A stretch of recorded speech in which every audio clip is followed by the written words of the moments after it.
What happens when your $100 stops buying you 5 ounces of silver, then four, then three, and it's only getting worse? What happens when silver gets so expensive you can't get very much metal for your money?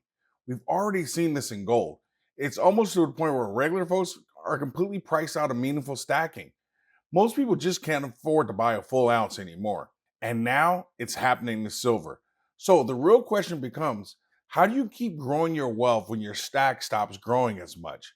Because eventually, ounces just don't get stretched like they used to.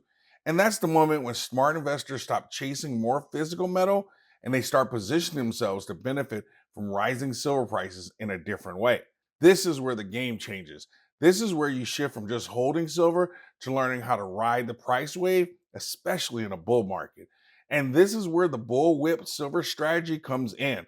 It's the move most stackers never make for all kinds of reasons, but it's a move that can lead to 10x or higher gains if you do it right. What is good, Stackers University? It's so wonderful to have you here. Go ahead and hit that like button if you love stacking silver. I've got a lot to cover, so let's just jump in by talking about the bullwhip metaphor. I'm sure most of you have heard Rick Rule discuss this, but today we're going to break it down in a way that actually shows you how you can use it step by step to grow your wealth while managing your risk. We all know how a bullwhip works, right? Let's break it down using physics though, and then we'll connect it to finance. A whip doesn't move all at once. It starts with the handle, just with a small flick of the wrist. That tiny movement sends energy throughout the shaft, all the way to the tip that moves so fast. Hey, y'all just behave. I know that sounded weird. Just keep your minds out of the gutter. We're talking physics here. And like I said, the shaft and the tip, and yes, the tip can break the sound barrier. Okay, that sounds bad too. Let's just move on. The point is this: the physics behind how a whip moves is the same energy dynamic you can use to build wealth in a bull market. It's just not a metaphor, it's a real strategy. Here's the wild part: when you use a whip in a typical flick of the wrist, the handle and the parts closest to the handle move just 5 to 20 centimeters. But that movement creates an energy that oscillates through the whip and can move as much as 800 to 900 miles per hour when you get to the tip. That same movement, when you think about it in terms of investing, can give you very different outcomes depending on where you are on that whip. And just like we talked about earlier, this is about the capital rotation, and that capital rotation is actually what moves through that whip. Here's the big picture. The bullwhip capital rotation works like this. It moves from physical silver or gold at the handle to the explosive tail of juniors and explorers. This is the visual roadmap for the strategy. And here's a little table that kind of shows you which part of the whip goes with what asset type and the typical gains you can expect. The further you go out, the bigger the move, just like in a whip. Just as when the capital rotations comes in, it starts with the physical metals and it moves further out. Here's the first mistake most stackers make. We get stuck just holding the handle. And I think it's partly because we believe so firmly in physical metals, as well as our healthy, sometimes, fear and paranoia about the system collapse. But we typically stop at physical. But the truth is, we're missing out on so many more opportunities to take advantage of this bull market. We have lots of historical example that shows us over and over again how that same energy that starts to rotate through capital can cause physical prices to change, but they cause even more dramatic changes the further along you are in the cycle and along the whip. For example, during the early 2000 bull run, we saw gold do a 7x, silver a 12x, the GDX only did a 4x, GDXJ did almost a 10x, while the explorers, some of them did 20 to 50x. Same bull market, but depending on how you position yourself, you got very different outcomes. Let me share a real example so you can see exactly what I mean. Now, as a disclaimer, this is not a flex. This is about not just telling you what's possible, but me showing you what is possible. Because for some folks, they can't believe it until they see it. On the screen, you can see a summary of one of my semi-speculative stocks, Discovery Silver. And as you can see, I got into the stock a little late, but definitely still ahead of a good time.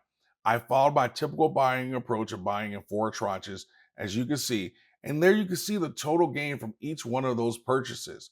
From my vantage point, all I did was move further out on the bullwhip, accepted and managed the risk, and the reward eventually followed.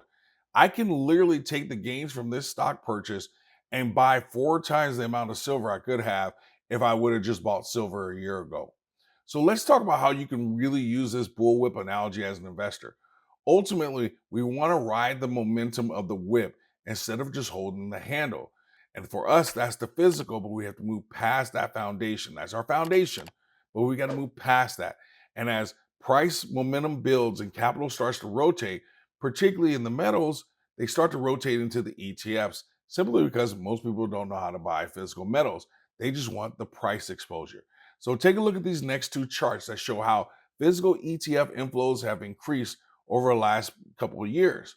When this trend strengthens, capital starts to flow into juniors and mid-tier miners after going to the big boys.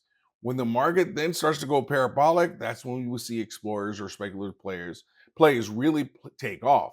But here's the secret and the key. You have to be early to this party, not late, or you're just going to spend your night standing outside in the cold listening to everyone else inside the club having a good time. Here's the great news. You and I, we are still early. Even though a number of stocks have started moving, retail still hasn't arrived to the party. Gold has gotten a ton of attention, but it's starting to feel too expensive for most people. And silver is just over there chilling like, hey, anybody interested? No one is talking about a silver rush here in the US. There's no TikTok frenzy, no panic at coin shops. That means the whip is still coiling and you have time. We are in the silence before the snap. Why is this important? 2 reasons in my mind. One, if you're like me and you spent years buying silver in the $20 range, buying at $30, $35 is really psychologically challenging. $70 used to get me 3 ounces, and now it only gets me 2. Second, I can shift my physical allocation, what I use for that budget, and I can move it further down the bullwhip and get leverage growth, like I showed you with Discovery Silver. I have no problem going back and buying physical silver later with my gains because those are the gains helping me to buy more silver. I was able to get more leverage growth. It's the only way you can keep your stacking efforts up in a price environment like we're in right now where it's appreciating. Just look at this slide of gold price versus mining costs. And the number for silver producers is very similar. This means these cash cows are just sitting there waiting for us. When retail finally shows up, that's when the tip starts to really crack.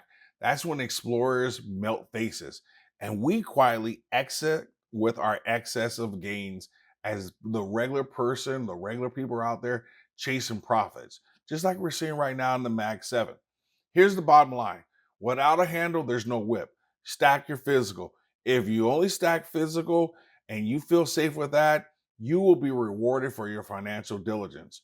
From there, you have to determine how far out on the whip you're willing to go.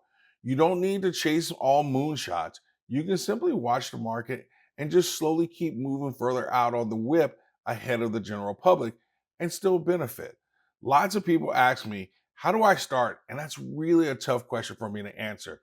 After some serious thought, I have one place I think you should all start when it comes to learning more about the mining stock. And that's actually Don Durrett and his gold stock data website.